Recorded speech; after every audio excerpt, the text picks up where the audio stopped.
안녕하세요, 구독자 여러분. 구독과 좋아요는 채널 운영에 큰 힘이 됩니다. 안녕하세요. 부산에서 친정 부모님과 함께 세탁소를 운영하고 있는 30대 중반 여성입니다. 곧 출산을 앞두고 있는 막달 산모이기도 하고요. 몸이 무거워진 탓에 친정엄마에게 옷수선 기술을 배우며 나름 태교에 힘쓰고 있어요. 저도 주부이고 곧 아이 엄마 되는 입장이라 시댁, 결혼 사연에 그렇게 공감이 많이 가더라고요. 그러다 제가 겪은 일도 사연으로 보내보면 어떨까 싶어 남편의 동의를 구하고 이렇게 글을 적어봅니다. 그때 제가 겪은 일을 생각하면 괜히 제가 오지랖을 부려 시동생에게 상처를 남겨준 게 아닌가 싶어 마음이 아프기도 하네요. 지금이야 몇 년의 시간이 흘러 언제 그랬냐는 듯이 다 잘 지내고 있지만 말입니다. 그럼 어떤 사연인지 궁금해하실 것 같아 바로 시작하겠습니다. 얘들아, 어떡하면 좋니? 어머니, 무슨 일 있으세요? 아주 큰일 났다. 지금 집이 다 넘어가게 생겼어. 일을 어쩜 좋니? 네? 그게 무슨 말씀이세요? 집이 넘어가게 생기다니요? 우리가 좀 더 잘 살아보겠다고 주식이랑 건물에 투자를 좀 했는데, 글쎄 그 투자자랑 연락이 안 돼. 옆집 김 여사랑 같이 했는데, 아무래도 사기당한 것 같다고. 아이고, 일을 어떡하면 좋니? 엄마, 지금 그게 무슨 말이야? 주식은 뭐고 투자는 뭔데?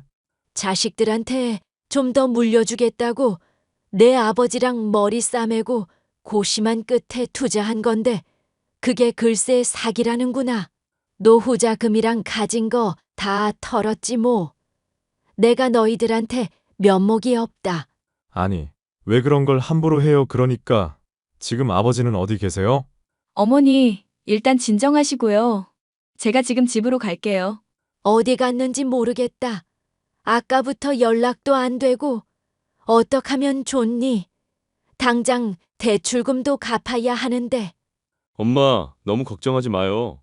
일단 급한 불은 꺼야지. 형이랑 일 얼른 마무리 짓고 넘어갈게. 일단 흥분부터 가라앉히고 기다려요. 형수님이 바로 가신다니까 엄마는 어디 가지 말고 집에 계셔. 아이고, 일을 어쩐다. 아이고, 여보, 미안한데 수고 좀 해줘. 일 마치는 대로 바로 갈게. 알았어요. 걱정하지 마요.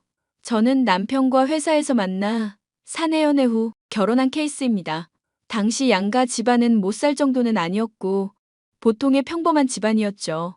조금 남다른 점이 있다면 시동생은 벌써 아이가 셋이라는 점이었습니다. 대학 시절 만난 동서와 사고를 쳐 졸업하기도 전에 첫 아이를 낳았고 지금까지 살아오면서 셋째까지 가진 상태였죠. 하지만 그에 반면 저희 부부는 결혼한 지 5년 차인데도 불구하고 아기 천사가 잘 찾아오지 않는 상황이었습니다. 시부모님은 국밥집을 운영하고 계셨는데 아들 둘 장가 다 보내고 노후자금까지 마련해 놓으셨을 정도로 여유 있으셨어요.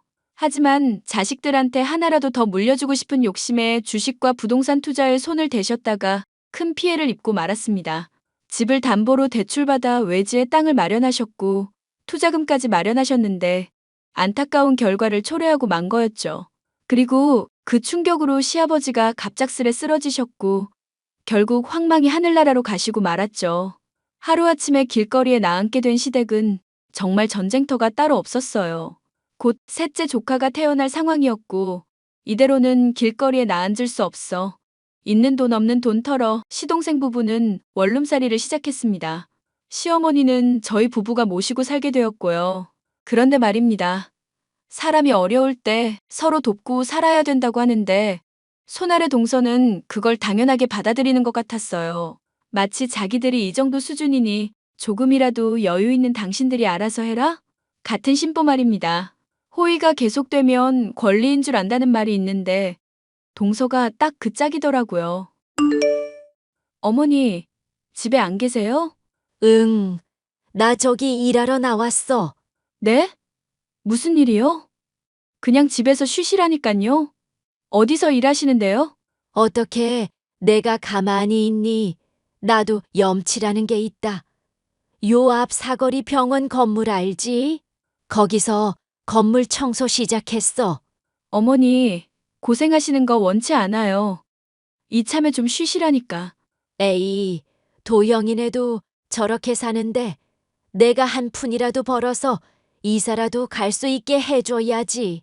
어머니, 저희 다 돈 벌고 있고 상황 조금씩 나아지고 있잖아요. 이제 이자만 조금씩 내면 되는데 어머님까지 부담 가지실 필요 없어요. 그래도 내가 싸놓은 똥은 치워야지. 너희들 잘 먹고 잘 살게 해주겠다고 우리가 얼마나 개고생을 했는데 그대로는 아니지만 조금이나마 보탬이 된다면 뭔들 못하겠니? 어머님, 아버님도 그렇게 되시고 하루라도 마음 편하실 날 없었잖아요. 누구보다 저희가 더 잘 알아요. 그러니 마음 쓰지 마시고 힘들게 일하지도 마시고 이제는 좀 편하게 사세요. 말이라도 고맙다.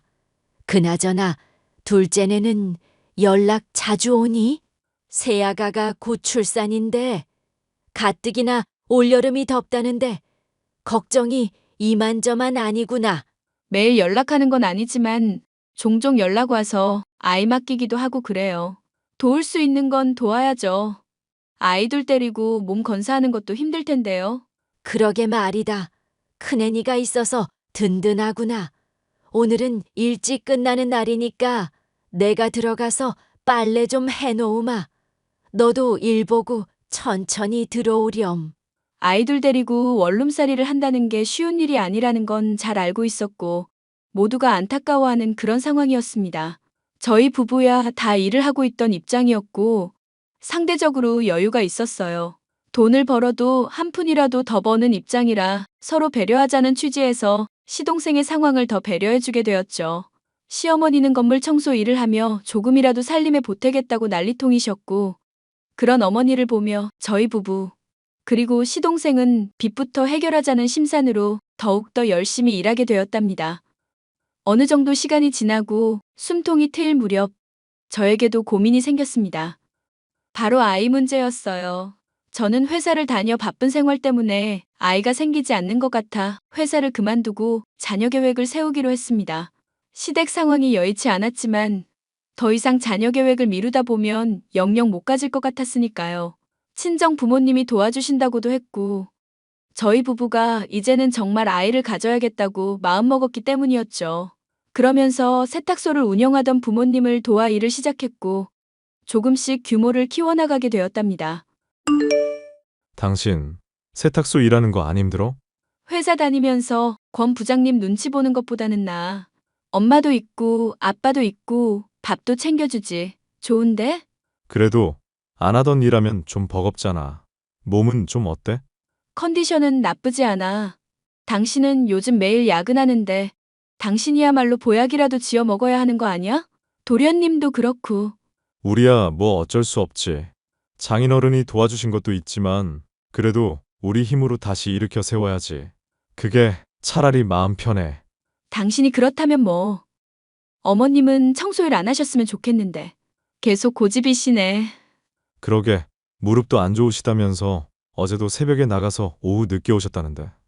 매일 같은 시간도 아니고 그렇게 패턴이 바뀌면 좀 힘들지 않나? 내 말이 차라리 집에서 할 수 있는 걸 찾아볼까? 부업 같은 거 말이야. 그냥 엄마 마음 편하게 하고 싶은 대로 하게 내버려 두자.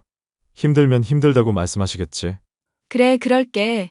그나저나 세탁소 일 배우면서 주변에 배달 가거나 그런 것도 좀 해보려고 하는데 당신 생각은 어때? 장인어른 장모님만 좋다면야. 요즘엔 그런 게 대세잖아. 세탁물 수거하고 가져다 주고. 상의 좀 해봐야겠다. 이따가 저녁에 만나. 응, 고생해. 형님, 지금 뭐 하세요? 아, 지금 손님 옷 수선하고 있지. 무슨 일 있어? 몸도 무거워서 어디 나가지도 못하고. 동서 많이 답답하겠다. 그러게 말이에요. 날이 갈수록 배는 더 불러오고. 외출해 본 지가 언젠지. 답답해서 어떡하노.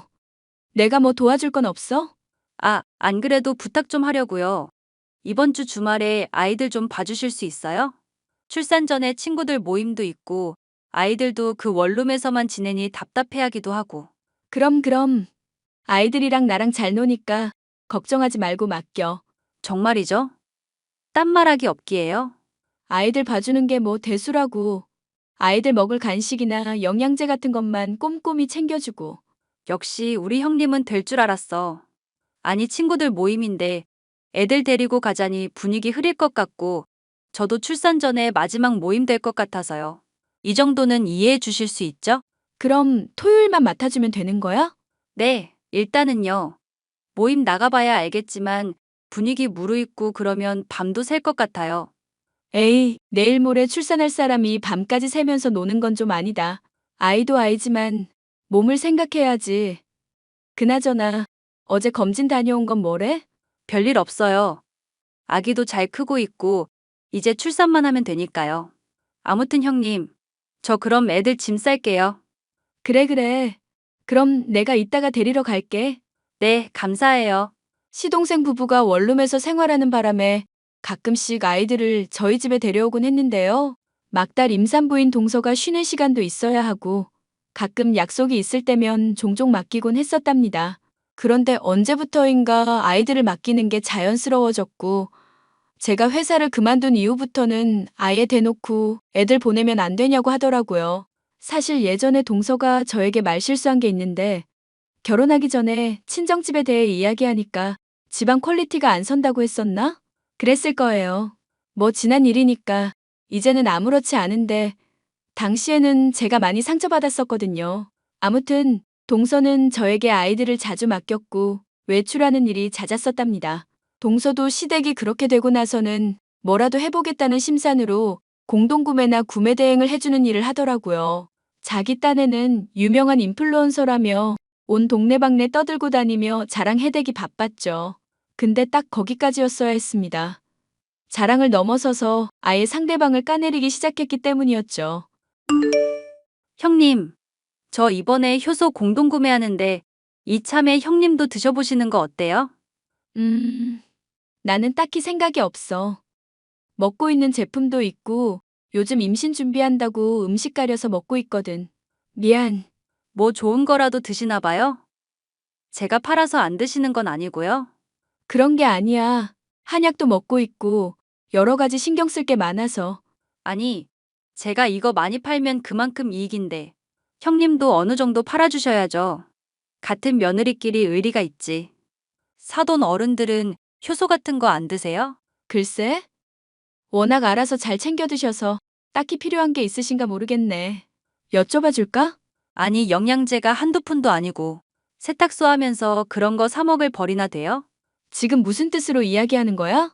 아니, 남들이 맡기는 옷 수선해주고 다림질 몇 번 해주면 꼴랑 몇천 원 받고 그러는데 그게 생활이 되냐고요.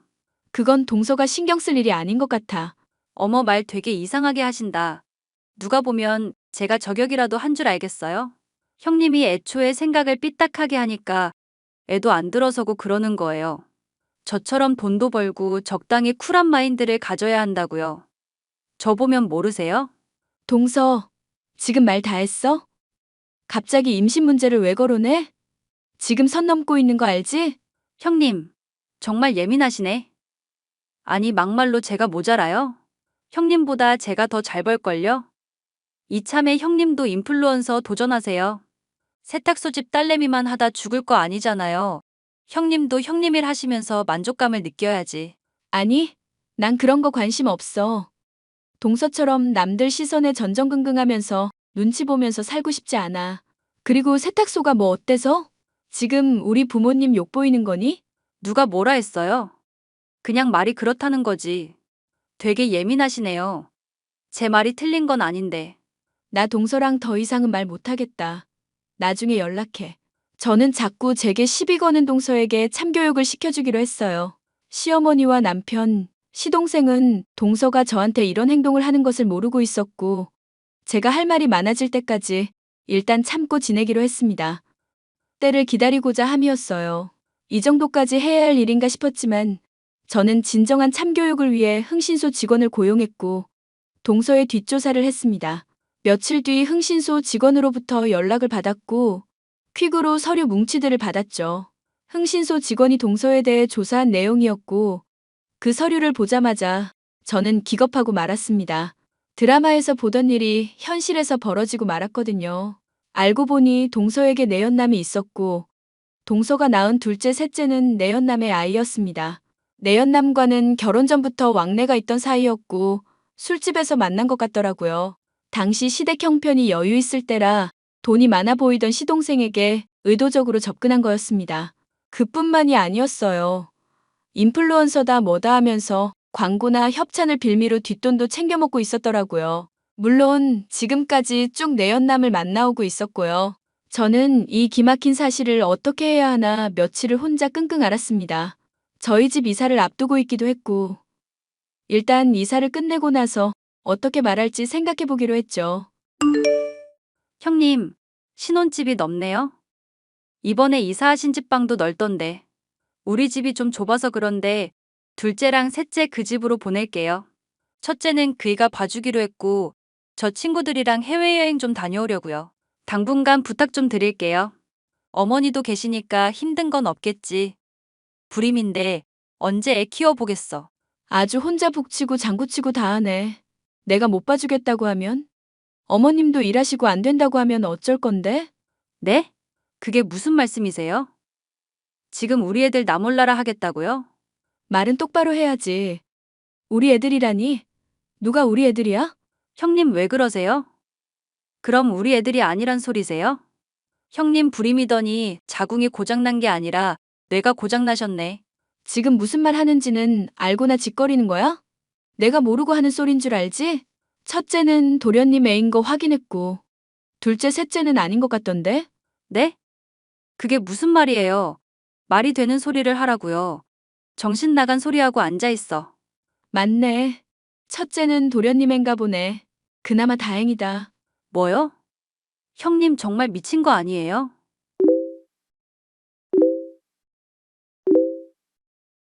이거 보고도 그런 소리 할 수 있나 보자.